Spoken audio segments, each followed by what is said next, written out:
Well, it's another week. Yep. Here we are. It's another week. I'm It's N still Reich.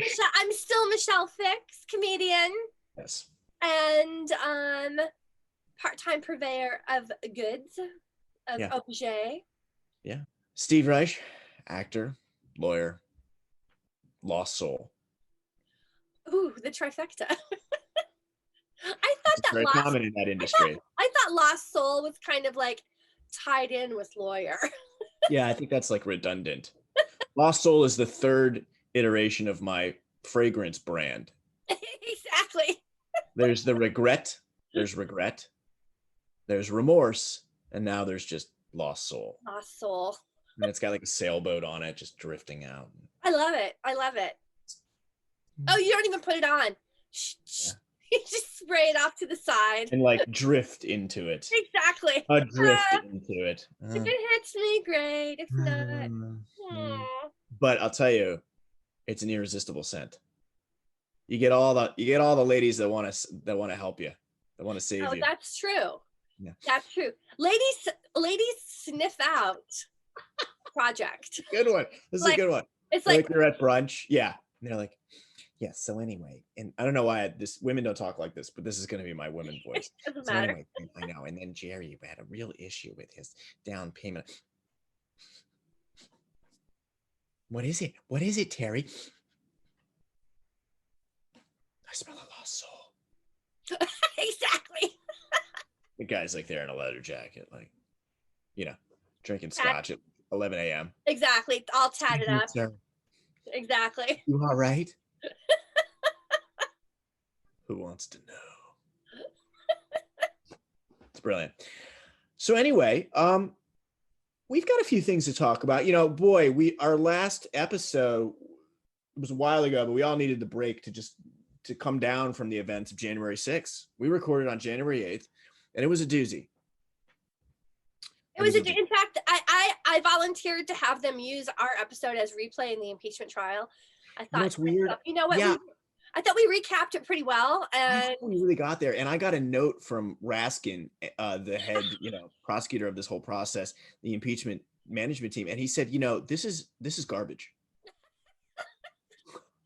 This will definitely ensure that he's not get tried. Yeah, they're like, you've made a mockery of this entire process, and we're like, in our defense, he hadn't been impeached yet. True. This was pre-impeach. This was on the ground, Zoom recording, kind of from far away. This was something else. This was something else. Yeah. And yeah, he was like, don't ever contact my office again. So here we are. And you're like, yeah, but I've got a new fragrance. It's called Lost Soul. Okay. I'll send you some. My little askew, like, I don't know. Oh yeah, you have an askew picture. It does look like, every time I look at our tapes, I'm like, wow, it's like some Hemingway-esque kind of. Feeling line is off that. Right. We had a nice little kind of appetizer of normalcy. An amuse-bouche. An amuse-bouche de la norme of the Super Bowl. Or as some people were calling it, the superb owl. Did you see that all over? I like that. That's great. Oh my God, people were like, ooh. If you want to learn more, go to Superb Owl. Yeah, Superb Owl. It's quite a match. It's quite a game. It doesn't last very long, and there's a lot of blood. It's timed. A lot of injuries. You'll see the who's who of sports. Yeah, I mean, there was a lot that's happened since we last had a session, but yeah, let's just hop to Super Bowl. And, I don't know if you heard, but apparently a really old dude who's won a lot, won again. I kind of heard. Yeah. He's Tom Brady character. Yeah. Now, as you well know, I'm from Boston. I'm currently in Boston. I know Tom Brady, okay? Yeah. Tom Brady. I still remember when I went into some little bookstore and we had won the Super Bowl and there was like a little Boston's best and I had a cover shot of Tom Brady. I'm like, this kid, he's my age. He's won the Super Bowl. Who'd have thunk it? Now, what in the world? It's Giselle. It's Giselle and her. I have to look like a model forever, so no one can eat sugar because he hasn't had sugar Ever. for 15 years. I don't know if I believe it. Yeah. Hold on. We got a kimono PA walking through. A flyby. Hi, gorgeous.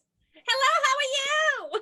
I'm so well. My Professionalism God. out the We are window. having so much fun with Miss Fluff. Oh, she's the best. She does too much family therapy. Oh, that's hilarious. What are you looking for? I'm looking for the passwords that Dad is so assiduously hidden.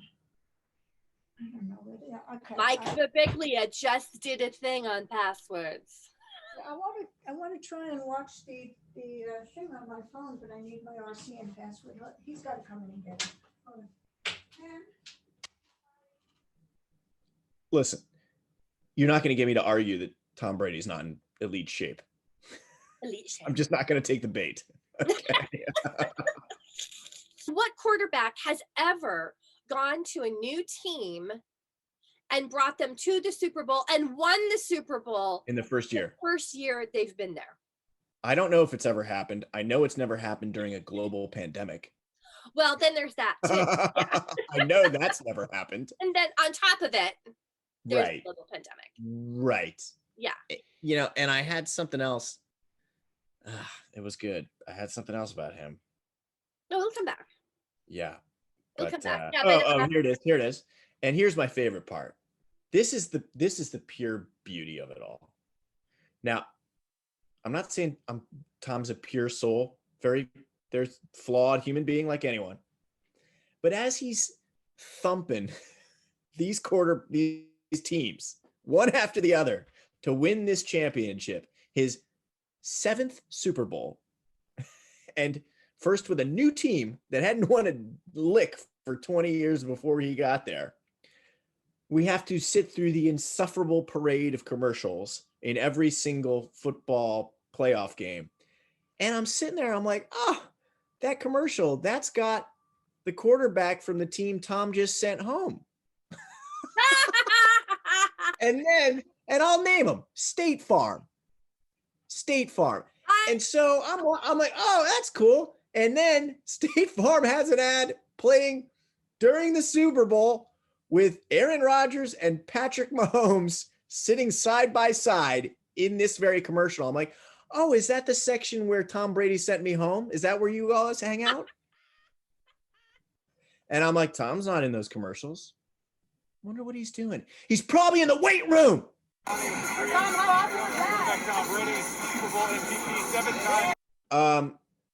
Let's move on to a different topic that is a little esoteric, but hey, aren't we though? There's a new app out there, people. And Michelle and I, of course, know about it because we're cutting edge.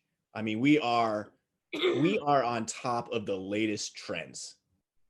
I mean, Michelle and I were having Tic Tacs well before TikTok. That's right. Chiclets, the whole thing. We know what's up, okay? People are like, those guys know what's up. The new app is called Clubhouse. We're both members. It's free to join. You just have to get an invite, but apparently, there's millions of people on it now. So I don't think the invites are all that hard to come by. Michelle, what are your thoughts? And let's be fair, but this is an opinion-based program. So what do you think about this new app taking the world by storm? I was annoyed after 5 minutes. And I don't give a shit.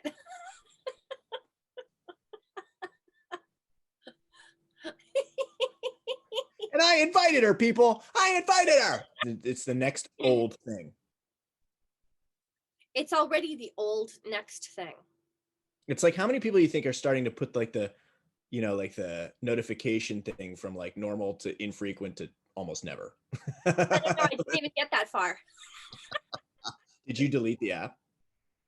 I literally checked out at like 5 minutes because I was just like, this is just going to be another clusterfuck of social media where people are trying to self-promote.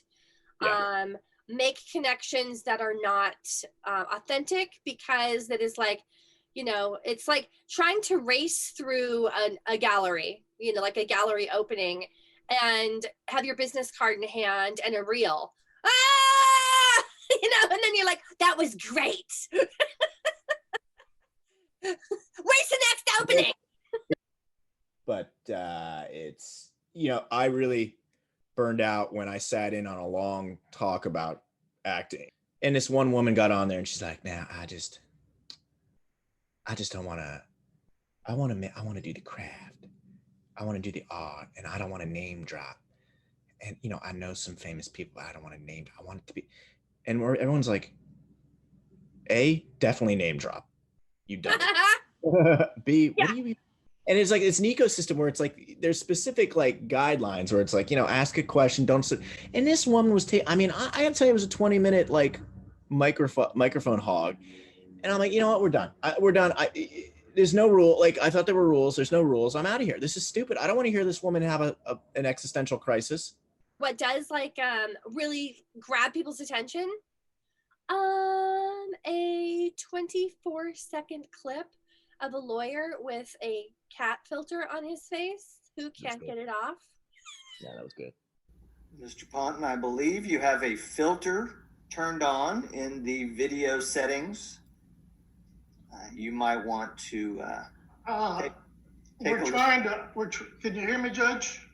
I can hear you. I think it's a filter. It is, and I don't know how to remove it. I've got my assistant here. She's trying to, but I'm prepared to go forward with it. I'm here live. I'm not a cat. I can see that. That was real. I am not a cat. He said it. He stated it. I'm not. He was like, I'm not a. This is not a live cat. What do you see? Like, this is not a cat. I'm live. I'm live, but I'm not a cat. I'm not a cat. And the judge was like, we know. It was like such a masterclass in acting. It was Like, so the funny. understated reaction. The two other guys, the guy in the upper like right-hand corner who didn't even look up once, except when he said, "I'm not a cat." He looked up and he was like, and then went back down. And the other one's like, yeah, exactly. It was really funny. It's like the long-haired businessman where they're like Mark's iPad the whole time. Guys, do we really need Mark? I was gonna say, I don't know what Mark brings to the equation. Mark's iPad the whole time. Mark's iPad. Guys, do we need Mark?